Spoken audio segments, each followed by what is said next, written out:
दर्शक पनि यति बेला नेपालभरिका शिक्षकहरू काठमाडौँमा आन्दोलित हुनुहुन्छ। उहाँले शिक्षक ऐन माग गर्दै यति बेला काठमाडौँको माइती घरमा शिक्षकहरूको यहाँ थुप्रै भिड समय देख्न सकिन्छ भने उहाँहरू आफ्नो मागसहित काठमाडौँमा ओर्लिएको र जबसम्म माग पुरा नभएर काठमाडौँबाट नफर्किने समय धेरै शिक्षकहरूको जिज्ञासा समेत रहेको छ। र यो यति बेला हामीले देखाइरहेको दृश्य नेपालभरिबाट काठमाडौँलाई केन्द्रित गरेर आफ्नो माग पुरा गर्नको निमित्त काठमाडौँमा आउनुभएका शिक्षकहरूको हो। यहाँलाई हामीले देखाइरहेका छौँ।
दर्शकबिन हामी देख्न सक्छौँ यति बेला नेपालभरिका शिक्षकहरू आन्दोलित हुनुहुन्छ भने काठमाडौँको माइती घरमा शिक्षक ऐन पारित गर भन्दै सरकार विरुद्ध यति बेला आन्दोलन भइरहेको छ। देशैभरिका शिक्षकहरू आन्दोलनमा उत्रिएका छन्।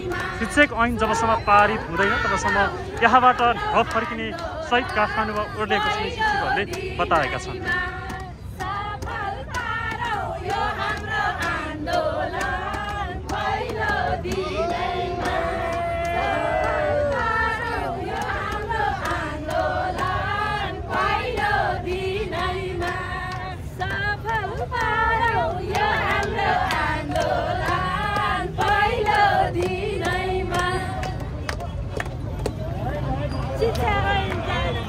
Jaringan, jaringan, jaringan, jaringan, jaringan, jaringan.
चाहन्छु।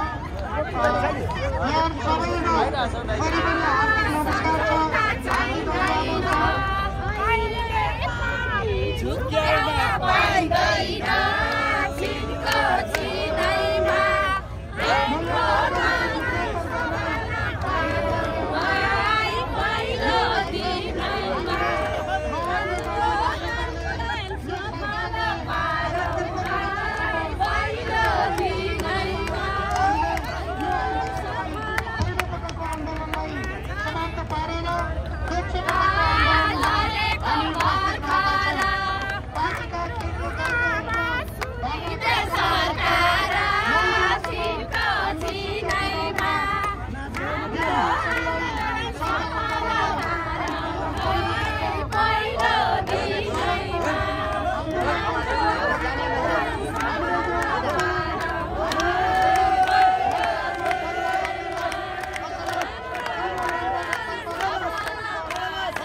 धन्यवाद।